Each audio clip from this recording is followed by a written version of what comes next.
The Biden administration arrested Donald Trump this afternoon. They had him arraigned and fingerprinted in a Miami courthouse like the accused felon he now technically is. These were the first steps in a process that is designed to put Donald Trump behind bars for the rest of his life. What just happened was always going to happen. It's been inevitable since February 16th, 2016. That's the day Donald Trump made a blood enemy of the largest and most powerful organization in human history, which would be the federal government. Despite what you may remember, it wasn't anything that Trump had said about immigration or trade with China or rapists from Mexico.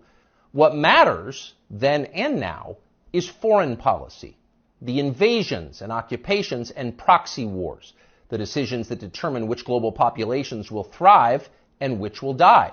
The policies that come with trillion-dollar price tags, the ones that over time have made the counties around D.C. the richest suburbs in the world. In Washington, that's what actually matters, and it's obvious when you look carefully.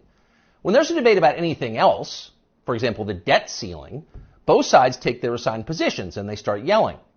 But when Congress decides to start a war, no matter how foolish or counterproductive or obviously disconnected from America's core interests that war may be, when that happens, the leaders of both parties automatically jump behind it like circus clowns.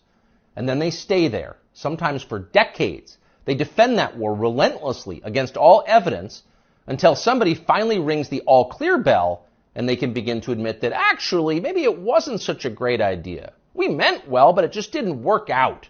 The good news is we've learned a lot of important lessons. 7.5 years later, we can point to the precise moment that permanent Washington decided to send Donald Trump to prison. Here it is. It's from the Republican candidates debate in Greenville, South Carolina. We should have never been in Iraq. We have destabilized the Middle East. They lied. Okay. They said there were weapons of mass destruction. There were none, and they knew there were none. There were no weapons of mass destruction. All right. We should never have been in Iraq, Trump said. We destabilized the Middle East. Now, by the time Trump said that, a lot of Republican primary voters were starting to reach the same conclusion. How could they not? But it was the next line that doomed Trump to today's arrest. They lied, he said. There were no weapons of mass destruction, and they knew there were none. Now, when he said that, a few in the crowd booed. Most just sat there in silence, stunned. Can he say that? Well, he said it anyway.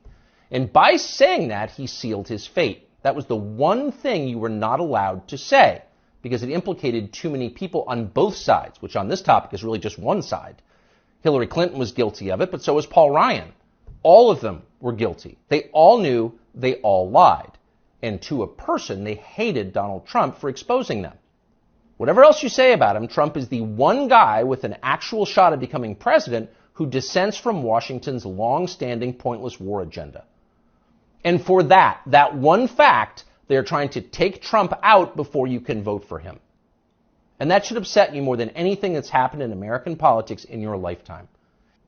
Yes, Donald Trump is a flawed man, but his sins are minor compared to those of his persecutors. In this life, we don't get to choose our martyrs.